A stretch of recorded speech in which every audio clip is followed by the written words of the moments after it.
یہ سب کیونکہ اسے زیادہ بولنے کا ہنر نہ آتا تھا۔ وہ کم لفظوں میں سب سمجھا رہا تھا۔ کوشش کروں گا، عمر نے کم لفظوں میں بات ہی ختم کر دی تھی۔ اسی وقت انشا بلانے آئی تھی دونوں کو۔ پھر کچھ عورتوں کی موجودگی میں سعدیہ نے بھائی بھابھی کی رسمیں کی۔ پھر علیزے کو روم میں بٹھایا۔ انشا اور سعدیہ کچھ کہنا چاہ رہی تھی۔ انشا نے محسوس کیا تو علیزے کو اللہ حافظ کر کے گال پر بوسہ لیا اور سعدیہ سے مل کر روم سے نکل گئی۔ اس گھر میں ایک موڑ پر انشا کو نازیہ شدت سے یاد آ رہی تھی۔ وہ شوخ چنچل سی عورت بھولنے والی نہیں تھی۔ اب تک اندر و دیوار میں اس کے کہے گونجتے تھے۔ انشا کی بھی کیفیت عجیب سی ہو رہی تھی۔ سعدیہ انشا کے جانے کے بعد علیزے کے ہاتھ تھام کر بولی، علیزے یہ گھر، عمر اور بچے سب تمہارا ہے۔ میں اپنے بھائی کو تمہارے حوالے کر رہی ہوں۔ ہم دونوں بھائی بہن کا کوئی اپنا نہیں، کیونکہ ہمارے ماں باپ اکلوتے تھے اپنے والدین کے، اسی لیے بہت سے رشتوں سے محروم رہے ہیں ہم دونوں۔ میں خود اپنی شادی شدہ زندگی میں مصروف رہتی ہوں، نہیں آ پاتی میکے زیادہ، سال میں ایک دفعہ مشکل سے چند دن آ پاتی ہوں۔ پلیز عمر اور بچوں کو کسی چیز کی کمی نہ ہونے دینا، پلیز۔ بہت پیار دینا میرے بھائی کو، اسے کسی کی کمی محسوس نہ ہو۔ بچوں کا خیال کرنا، بہت معصوم ہے وہ۔ سعدیہ نم آنکھوں سے یہ سب بولی تھی۔ علیزہ اچھی طرح سمجھ رہی تھی ان کی مجبوریاں، اسی لیے ان کے ہاتھ تھام کر تسلی دیتے ہوئے بولی، بے فکر ہو جائیں آپا، میں کوشش کروں گی یہ سب کر سکوں۔ شکریہ علیزہ بھابھی، سعدیہ نے کہا اور یوں وہ انہیں دعائیں دے کر کمرے سے نکل گئی تھی۔ سعدیہ آپی کے آتی ایان اور انشا نے خدا حافظ کہا اور گھر کے لیے روانہ ہوئے۔ عمر اور سعدیہ بس رہ گئے تھے۔ اب عمر میرا خیال ہے تم کمرے میں جاؤ اب، سعدیہ نے کہا۔ نادر بھائی اور آپ کے بچے کہاں ہیں؟ عمر نے پوچھا۔ نادر اپنی بہن شائستہ آپا کے گھر لے گئے ہیں بچوں کو، وہیں ٹھہریں گے، کل کی ہماری فلائٹ ہے کراچی کی۔ سعدیہ نے کہا، آپا اتنا جلدی چلی جائیں گی؟ عمر نے کہا، عمر مجھے معاف کر دو، اس سے زیادہ ٹھہرنا مشکل ہے کیونکہ میری ساس کی طبیعت ٹھیک نہیں، پھر بچوں کی پڑھائی بھی ڈسٹرب ہو رہی ہے۔ سعدیہ مضطرب سی بولی تھی، ٹھیک ہے آپا، آپ پریشان نہ ہوں، آپ اپنے گھر جائیں، بہت کیا آپ نے اپنے بھائی کے لیے۔ عمر نے بہن کے ہاتھوں پر عقیدت سے بوسہ لیا کیونکہ واحد بہن کا رشتہ تھا دنیا میں اس کا۔ ان کی مجبوریاں وہ بخوبی سمجھ رہا تھا۔ سعدیہ نے سکون اترتا اپنے اندر محسوس کیا اس لمحے اور شکر ادا کیا اللہ کا کہ اب اس کے بھائی کے ساتھ اس کی شریک حیات ہے، اس کی دکھ سکھ کی ساتھی۔ عمر کی بھی مشکور تھی سعدیہ کہ ان کا بھائی ان کی مجبوری سمجھتا ہے، کوئی گلہ کوئی شکوہ نہیں کرتا ان سے۔ ذیشان پوری رات سوچتا رہا کہ کیا بات کرے یا نہیں کرے۔ یہ بات تو اسے پتا ہے کہ ماہین نے اپنی زندگی کو لے کر سب اختیارات اپنے ماں باپ کو سونپ دیے تھے۔ ذیشان پوری رات سوچتا رہا کیا کرے، بات کرے یا نہیں۔ یہ بات تو اسے پتا تھی کہ ماہین نے اپنی زندگی کو لے کر سب اختیارات اپنے ماں باپ کو سونپ دیے تھے۔ ذیشان کی کچھ حد تک فرینکنیس بھی تھی، پر دونوں نے کبھی حدیں پار نہیں کی۔ جانے کیوں چاہ کر بھی ذیشان کی ہمت نہ پڑتی تھی اس سے کچھ کہنے کی۔ شاید ماہین کا محتاط رویہ دیکھ کر خود میں حوصلہ نہیں کر پاتا تھا کچھ کہنے کی۔ ذیشان اپنے اندر، ماہین نے بھی کبھی ایسا کوئی اشارہ نہیں دیا تھا۔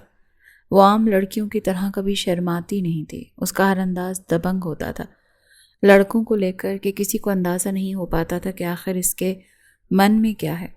جس طرح نور ہر وقت ذیشان پر فدا ہوتی نظر آتی تھی، اس کا ہر کام کرنے کی کوشش کرتے، تو صاف ظاہر ہو رہا تھا کہ اس لڑکی کے دل میں کیا فیلنگز ہے ذیشان کو لے کے۔ پر ذیشان کی پوری کوشش ہوتی کہ سرد رویہ رکھ کر نور کے ساتھ، تاکہ اس کی حوصلہ شکنی کرے اور راستہ بدل لے، پر وہ بھی انتہا کی ڈھیٹ تھی۔ اس کی ناگوار انداز کو اگنور کر کے دوبارہ ویسے ہی بیہیو کرتی تھی جیسے پچھلی بار کی گئی ہو۔ ذیشان کی بے عزتی سے اسے کوئی فرق نہ پڑ رہا ہو۔ ذیشان کو زچ کرتی تھی نور، جبکہ نور کی بنسبت ماہین ریزرو رہتی تھی۔ ذیشان کا فدا ہوتا رویہ دیکھ کر بھی وہ اس طرح بیہیو کرتی جیسے وہ سب فیمیل کزنس کے لیے ٹریٹ کر رہا ہو، جیسے اسے کسی کی ہمت نہ ہوتی تھی ذیشان کے رویے کو لے کر کوئی ماہین کو ٹونٹ کر پائے، کہ ماہین کے سرد تاثرات کسی بھی فضول گوئی کو لے کر سب کو خاموش کر دیتے تھے۔ ذیشان کے اندر بے انتہا بے چینی اور درد جاگا، سمجھ نہیں آ رہا تھا اسے کیسے بات کرے۔ آج اسے یاد آ رہا تھا وہ دن جب وہ یونی میں تھا اور ماہین نے میٹرک پاس کر لیا تھا۔ وہ لوگ کراچی آئے ہوئے تھے۔ ان دنوں ذیشان نے اس سے وہی شرارت کی جو ہمیشہ کرتا تھا۔ ماہین کو گدگدی بہت ہوتی تھی، اسی لیے وہ اکثر اسے گدگدی کر کے تنگ کرتا تھا۔ یہ بھی ذیشان کے انداز تھے اسے چھیڑنے کے۔ کزنز میں بچپن کی فرینکنس ہو تو اتنا مذاق چلتا ہے، جانے کیوں اسے اچھا لگتا تھا اس کے ارد گرد رہنا، اسے اپنے ساتھ لگائے رکھنا، اس کا دھیان اپنی طرف کرنا۔ اس دن بھی اسے چھیڑنے لگا گدگدی کر کے، پلیز جان نہ کریں، میں کہہ رہی ہوں نا مجھے ایسا مذاق پسند نہیں۔ وہ جتنا کہتی اسے اور مزہ آنے لگا تھا ذیشان کو، وہ اسے اور گدگدانے لگا اور پھر اسے وارن کرنے لگی، پلیز نہ کرو، پلیز دیکھو مجھے غصہ آ رہا ہے۔ پر ذیشان کے اندر بھی مستی آ گئی تھی جو رکنے کا نام نہیں لے رہا تھا، اور یہی تک ماہین کا ضبط تھا، اور وہ ہوا جو کوئی سوچ نہیں سکتا تھا۔ ماہین نے اس کے گال پر تھپڑ مارا اور دھکا دیا۔ اس کے بعد سنائی نہیں دیتا، سمجھ نہیں آتا، ہاتھیں ڈھٹائی کی۔ وہ تھی ہی ایسی نڈر سے، اور وہ دیکھتا رہ گیا اس کے اعتماد کو۔ پھر 2 سال دونوں میں ناراضگی رہی۔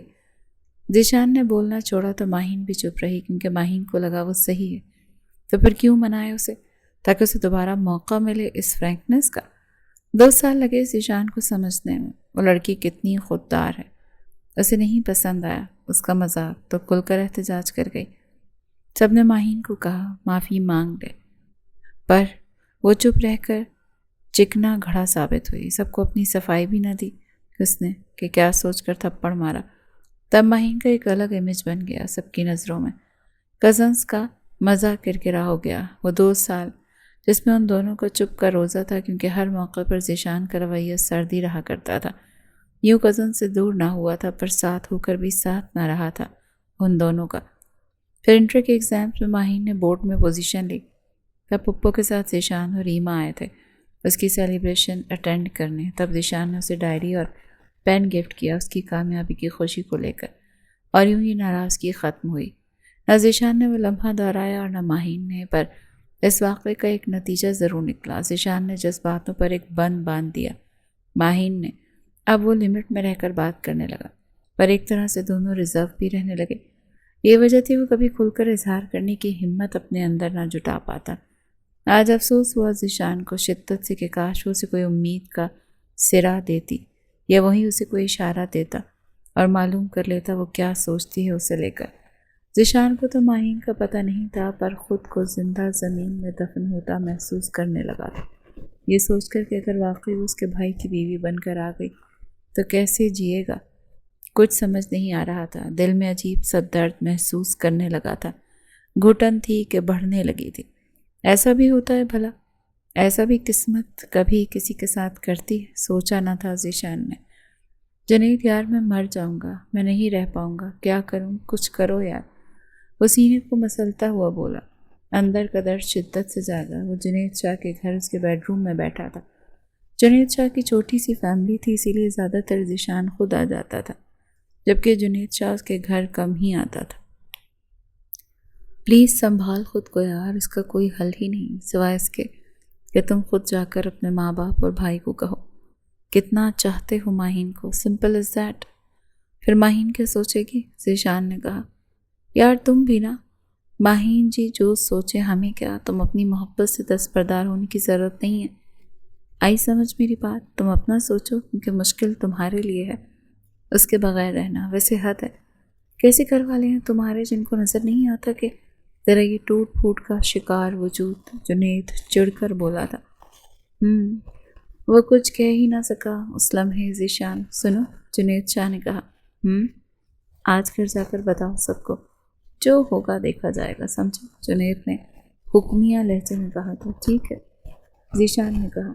چل باہر چل کر کچھ کھا کر آتے ہیں، جنید شاہ نے کہا۔ ٹھیک ہے، اب مجھے بھی بھوک لگ رہی ہے۔ ذیشان کو کچھ تسلی ہوئی تو بھوک بھی چمک اٹھی تھی۔ پھر وہ دونوں ریسٹورنٹ میں گئے اور وہاں سیر ہو کر کھانا کھایا دونوں نے۔ اب ذیشان کچھ ریلیکس ہوا تھا۔ رات کو مطمئن ہو کر گھر آیا کہ سب سے بات کرے گا، پر گھر آ کر پتہ چلا کہ اس کی خالہ شاہدہ کے شوہر کو ہارٹ اٹیک آیا ہے اور سب وہاں گئے ہوئے ہیں۔ اسے بھی فکر ہوئی، وہ وہاں پہنچا تو سب کو فکر مند دیکھ کر اسے بھی پریشانی ہوئی۔ خالہ سے مل کر ان کو تسلی دی، پھر ارمان اس کے گلے لگا، پھر ذیشان نے اپنے کزن کو تسلی دی۔ رجب افندی شاہد کے شوہر کے بائی پاس سرجری ہوئی تھی۔ کراچی سے نادر افندی اور ان کی اہلیہ سعدیہ بیگم بھی آ گئی تھی ملنے کے لیے۔ ان دنوں ان کے اسپتال کے چکر بڑھ گئے تھے۔ نور کے لیے ریما ان کے گھر ٹھہر گئی تھی، شاہدہ کے لیے شائستہ ہر وقت ساتھ تھی۔